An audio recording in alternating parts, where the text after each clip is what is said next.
Ladies and gentlemen, have you ever stared at a page of notes, tried to memorize it, and felt like your brain just refused, like your thoughts were on strike?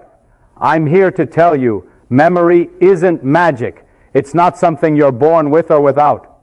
Your mind is like a muscle, and like any muscle, it can be trained, stretched, and yes, forced to perform amazing feats. Step 1, stop trying to memorize. That's right. Don't try to cram information into your brain like stuffing clothes into a suitcase. Your brain isn't a warehouse, it's a puzzle. The secret is to understand. If you truly grasp something, break it down, see how it works, and explain it to someone else, you'll never forget it. The moment you can teach an idea in plain words, your memory becomes automatic. Step 2, make it vivid. Your brain loves stories, pictures, and emotion. Facts in isolation are like dry toast, easy to forget. But wrap them in a story, a joke, or a shocking image, and suddenly your memory lights up. Imagine a molecule as a tiny dancing robot, or a historical battle as a chess game with shouting generals. Weird? Absolutely. Effective? Without a doubt. Step 3, question everything. Don't just accept the words in your book. Ask why, ask how, challenge every assumption. The act of questioning forces your brain to connect ideas, and connections are the bridges that make memories stick. Every time you ask, why does this happen? Your mind is laying bricks in a memory palace.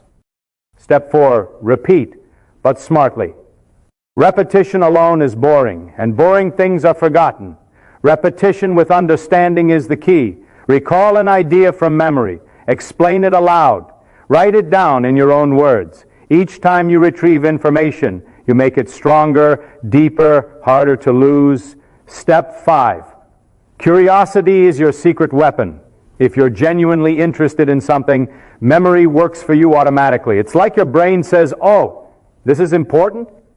I'll remember it. So make learning a game, a puzzle, a treasure hunt.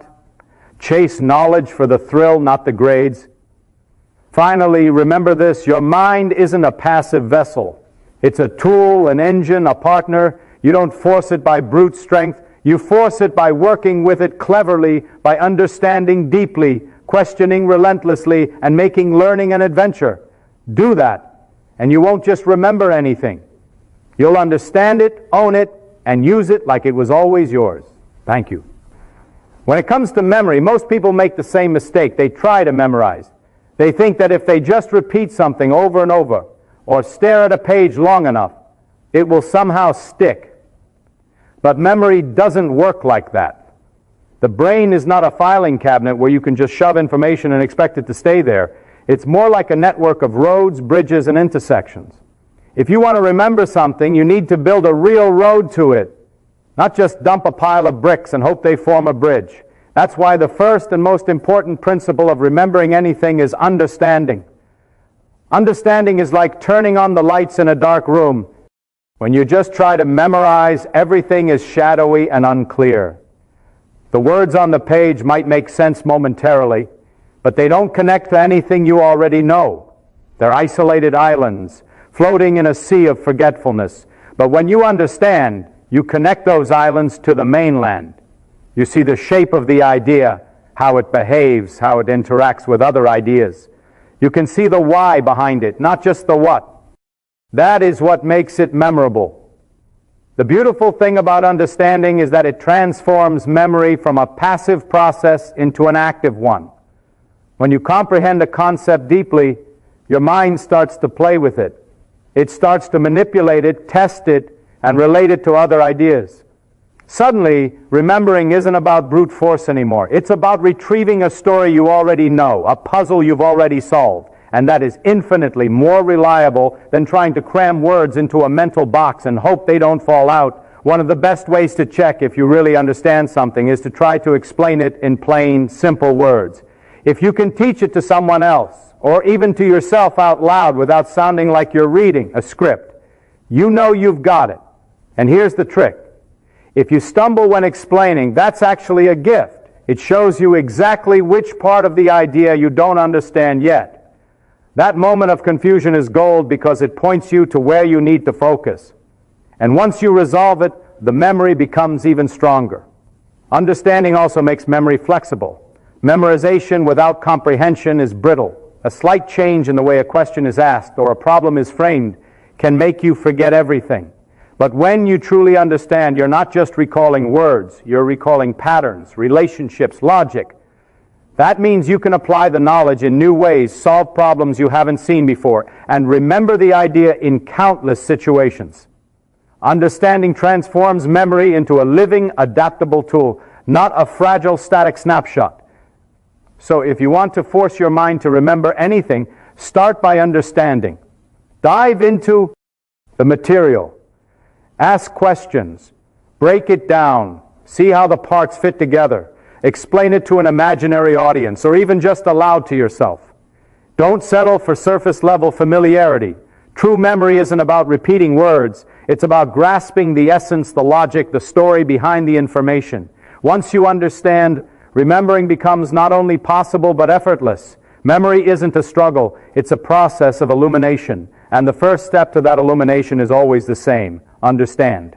Without understanding, nothing else will stick. With it, everything becomes accessible, retrievable, and even enjoyable. Understanding is the key that turns your mind from a passive receiver into an active, creative, and unstoppable force for memory. Memory thrives on emotion, novelty, and imagery. If you want to remember something, you have to make it live in your mind, not just float on a page. Facts and figures by themselves are dry and fragile. They're like pieces of chalk. They can easily crumble and disappear. But when you attach a picture, a story, or an unusual twist, they become like carved stone, lasting, tangible, and impossible to ignore. That's why the second principle of forcing your mind to remember anything is simple but powerful. Make it vivid. Our brains are wired to notice, store, and recall things that are interesting, unusual, or emotional. A boring list of dates or chemical formulas doesn't trigger those circuits. But if you turn a date into a story, or a formula into a visual, suddenly your mind sits up and pays attention. Imagine a molecule not as a string of letters and numbers, but as a tiny robot dancing with its friends. Imagine history as a chess game with generals shouting, horses charging, and spies sneaking around. The information isn't just abstract anymore. It becomes alive, and your memory responds to life. The weirdest and most unusual images are often the most memorable. A talking banana might help you remember a scientific process. A giant floating key might help you recall an important concept. The more your mind has to engage with an image or a story, the more connections it forms, and those connections are the highways your memory travels. Without these connections, the information is just floating, isolated, and easy to lose. With them, it's anchored deeply, ready to be recalled at a moment's notice. Stories are even more powerful than images alone. When facts are woven into a narrative, your brain doesn't just remember the facts, it remembers the relationships, the cause and effect, the sequence of events. A story gives context, and context gives meaning, and meaning gives memory. Think of it like this: a date is just a number, but a story about someone living through that year, experiencing triumphs and failures, makes the date unforgettable. Your brain stores the story, and in doing so, stores the details along with it. Humor works wonders too. A joke, a pun, or something absurd can light up your mind like fireworks. When you laugh or are surprised, your attention spikes, and attention is the doorway to memory. Your brain essentially says, "Whoa, this is important. I better remember this." That's why some of the weirdest mnemonic devices, like imagining a knight riding a giant broccoli to remember something, actually work better than traditional study methods. The key is to make it personal. Your mind remembers what resonates with you. So if you're learning something new, don't just pick any image or story. Pick one that connects to your experiences, interests, or emotions. The brain loves personal relevance. It's why a concept explained in a way that ties to your own life is much easier to recall than one that feels abstract and distant. Finally, don't underestimate creativity. Don't be afraid to exaggerate, twist, or make things ridiculous. The brain thrives on novelty. If something is ordinary, it fades. If something is bizarre, emotional, or unusual, it embeds itself deep into your memory. The goal isn't to make the memory pretty. It's to make it unforgettable. So when you want to remember anything, don't just read it. See it, feel it, animate it. Turn it into a story that excites your brain, challenges your imagination, and captures your attention. Memory doesn't just come from repetition, it comes from living the idea in your mind. Make it vivid, and your mind will never forget. If you want your memory to be sharp and lasting, one of the most powerful tools at your disposal is curiosity. Not casual curiosity, but relentless, even mischievous curiosity. The third principle of forcing your mind to remember anything is to question everything. Don't accept information at face value. Don't let words float past you without testing them. Ask why, ask how, challenge assumptions, and dig into the details. This isn't just about being skeptical. It's about creating connections in your brain, which are the bridges that make memory stick. When you encounter a new idea, it can feel like a block of stone, heavy, solid, unyielding. But every question you ask chips away at that stone, revealing its shape, its structure, its inner workings. The more questions you ask, the more familiar the concept becomes, and the more paths your mind creates to reach it. Each why or how is a new route, a new thread linking this idea to others you already know. The next time you need to recall the information, your brain doesn't have to search blindly. It simply follows the network of connections you've built. Questioning forces your mind to engage actively rather than passively. Most people try to learn by letting words wash over them like rain on a window. That's not enough. Your brain doesn't remember passive observation well. But when you interrogate a fact, explore its consequences, and challenge its assumptions, you're forcing your mind to interact with it, to wrestle with it, to make sense of it. That struggle is what makes memory durable. Struggle equals understanding, and understanding equals retention. The beauty of questioning is that it naturally leads to explanation. When you ask a question, your brain wants an answer, and in the process of finding that answer by reasoning, connecting ideas, or even experimenting, you embed the concept far more deeply than rote memorization ever could. It's the difference between reading that the Earth orbits the Sun and figuring out why it does, what would happen if it didn't, and how it interacts with the Moon and other planets. One creates a memory that fades, the other creates a living understanding that lasts a lifetime. Questioning also reveals gaps in your knowledge, and these gaps are valuable. Most people see gaps as failures, but they are actually opportunities. Every time you discover that you don't fully understand something, you have a precise target for focus. Fill that gap, and your memory grows stronger and more reliable. Ignoring it leaves your memory shallow, fragile, and prone to cracking under pressure. Another powerful aspect of questioning is that it transforms learning into an adventure. Facts are boring. Questions are exciting. When you approach information with a sense of wonder, when you genuinely want to know how it works or why it's true, you ignite your brain's natural enthusiasm. Attention spikes, curiosity engages, and memory retention skyrockets. Your brain remembers what it finds interesting, unusual, or challenging. Questions make learning interesting, and interesting things stick. Finally, questioning creates flexibility in memory. Facts memorized without questioning are brittle. They crumble if asked in a slightly different way. But knowledge that has been actively interrogated is adaptable. You don't just recall it.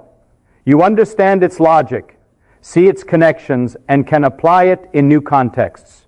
Questioning turns static information into dynamic knowledge, which is precisely the kind of memory that lasts and can be used creatively.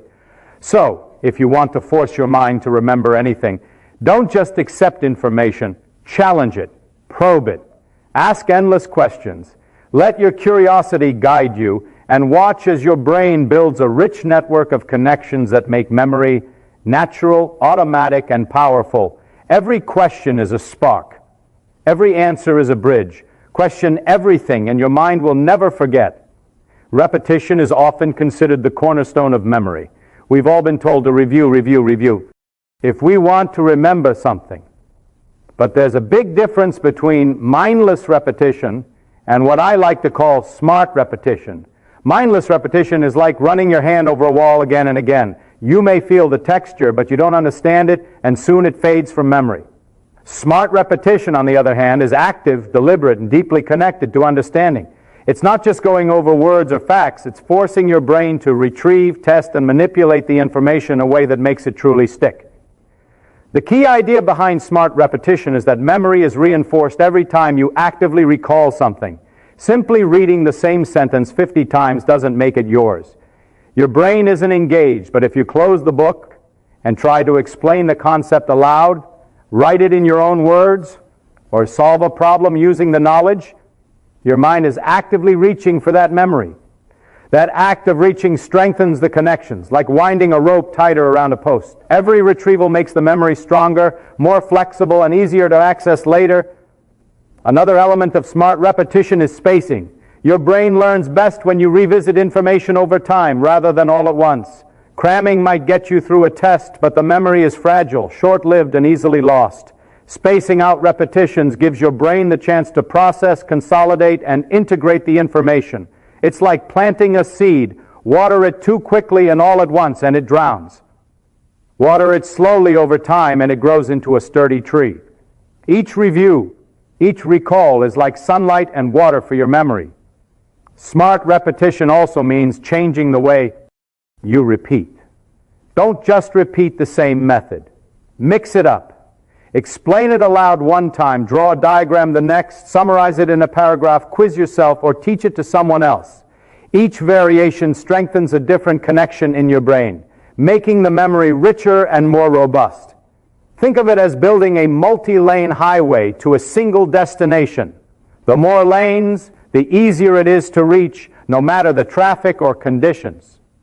Perhaps the most powerful part of smart repetition is that it combines with understanding. Repetition alone is weak. Repetition with comprehension is unstoppable. When you revisit an idea, ask yourself not just what is it, but why does it work this way? And how does it connect to other things I know? Each repetition then becomes not just a memory exercise, but an opportunity to deepen understanding, create connections, and reinforce your mental framework. Memory and understanding work together, each strengthening the other. Finally, repetition shouldn't be boring. It should be engaging. Mindless repetition leads to fatigue and forgetting. But if every review is active, curious, and challenging, your mind participates enthusiastically. You're not just storing information, you're playing with it, testing it, stretching it, and making it yours. That's when repetition becomes smart, and that's when memory becomes effortless. So if you want to force your mind to remember anything, don't just repeat. Repeat intelligently.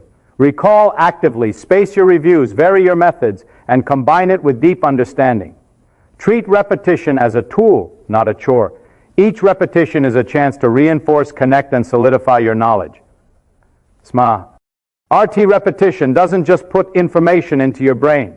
It builds pathways, strengthens bridges, and ensures that what you learn today stays with you tomorrow, next week, and for years to come. Memory, after all, is not about quantity, it's about quality.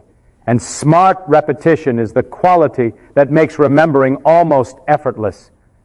Curiosity is one of the most powerful tools your mind has, and yet so often it's overlooked when people talk about memory. Most advice focuses on repetition, notes, or mnemonics. But the secret to remembering anything lies in being genuinely interested.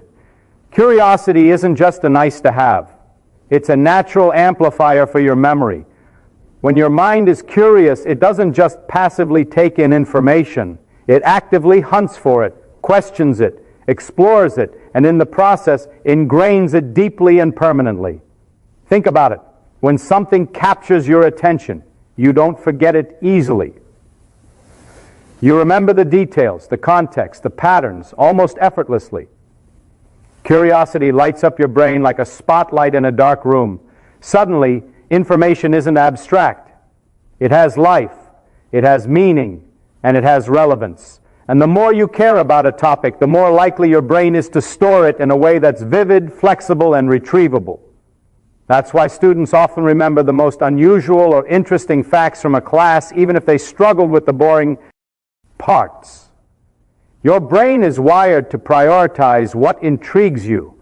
Curiosity also transforms learning from a passive experience into an adventure. When you approach information with genuine interest, your mind becomes active. You start to ask questions, make connections, and explore possibilities. You notice details that others overlook. You test assumptions and challenge ideas. And every time you engage like this, your memory strengthens. You're no longer trying to force facts into your head. You're discovering them. And discoveries are memorable.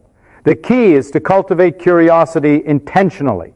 Even when the material seems dry or difficult, find something that sparks your interest. Relate it to your life, your experiences, or your passions. Ask yourself, why does this matter? Or how does this connect to other things I know? Turn every lesson into a puzzle, every fact into a story, every concept into a challenge. The more you can make learning feel like an exploration rather than a chore, the more your brain will cooperate with your desire to remember. Curiosity also creates deeper engagement with the material. When you're curious, your attention is sharper. You notice patterns, inconsistencies, and details that others miss. You think more critically and creatively, and your memory naturally benefits. The brain remembers what it finds meaningful or interesting, and curiosity is the key that makes anything meaningful. Without it, even the most important information can fade away. With it, even complex or abstract ideas can stick effortlessly. Another advantage of curiosity is that it encourages questions, connections, and exploration, all of which build a network of memory pathways. When you're curious, you don't just learn a fact. You explore its implications, relate it to other knowledge, and imagine applications. These mental connections make memory flexible, not brittle. You don't just recall a piece of information. You understand it, apply it, and adapt it to new situations. Curiosity turns memory into a living, dynamic tool rather than a fragile archive. Finally, curiosity makes the process of remembering enjoyable. Your brain loves challenges, surprises, and discoveries. When you're genuinely curious, learning is no longer a task. It's a game, an experiment, a journey. And the more fun your brain has while acquiring information, the more deeply it stores it. Curiosity makes memory effortless because your mind wants to participate. So, if you want to force your mind to remember anything, don't just study. Be curious. Approach every topic with wonder, with questions, with a desire to explore. Make learning exciting, personal, and meaningful. Curiosity turns memory from a struggle into an adventure. And the things you learn under the spotlight of curiosity are the things your mind will never forget. Your mind is not a passive container where information is simply dropped and stored. It is a tool, a machine, a dynamic partner in the process of learning and remembering. The sixth principle of forcing your mind to remember anything is to treat your brain as an active instrument, not a passive vessel. When you do this, everything changes. Memory becomes less about struggle and more about strategy, less about force and more about clever engagement. The moment you recognize that your mind is a tool, you start to use it intentionally, fully, and creatively. Think about how a craftsman uses a hammer. They don't just swing it blindly at a nail. They angle it, adjust their force, pay attention to the grain of the wood, and use feedback to guide each movement. Your mind works the same way. You don't just throw information at it and hope it sticks. You manipulate it, test it, and guide it. You use understanding, visualization, questioning, repetition, and curiosity as your tools, each one sharpening the other, each one strengthening your ability to remember anything. One of the most important aspects of treating your mind as a tool is active engagement. Passive reading or listening rarely creates lasting memory. Your brain doesn't store everything it sees. It stores what it interacts with, what it processes, what it finds useful. When you actively engage your mind by explaining concepts aloud, writing them in your own words, drawing diagrams, or teaching someone else, you're using the tool effectively. You're not just learning. You're sculpting knowledge, shaping it, and embedding it into memory in a form that your brain can access easily. Another key is strategic organization. A skilled craftsman doesn't just leave tools scattered randomly on a bench. They arrange them for efficiency, for accessibility, for flow. Your mind works similarly. Organize knowledge in ways that make sense to you. Group related concepts. Build mental frameworks and connect new information to what you already know. When your mind is organized like a well-structured workshop, retrieving information becomes natural and effortless. Memory is no longer a struggle. It's a matter of reaching into the right drawer. Treating your mind as a tool also means recognizing its limits and respecting them. Even the most skilled craftsman needs rest, sharpening, and maintenance. Your brain thrives on sleep, breaks, and periods of reflection. Overloading it with raw information without giving it time to process is like forcing a saw through wood that's too thick. You'll damage both the tool and the work. When you pace learning, allow for reflection, and revisit ideas thoughtfully, your memory strengthens organically, like a tool that has been honed and polished. Creativity is another essential aspect. A tool can be used in countless ways depending on the skill and imagination of the user. Your mind is the same. Don't confine it to rigid methods. Use stories, metaphors, visuals, questions, and games. Combine techniques, experiment, discover what makes the information stick. The mind is infinitely adaptable, but only if you approach it as something to be used intelligently, not passively endured. Finally, treating your mind as a tool means taking responsibility. You can't blame forgetfulness on your brain. It's just a machine doing what it's designed to do. You have to guide it, instruct it, and work with it. The better your strategies, the sharper your focus, the more curiosity and understanding you apply, the more powerful your memory becomes. The mind doesn't fail you. It responds exactly to how you use it.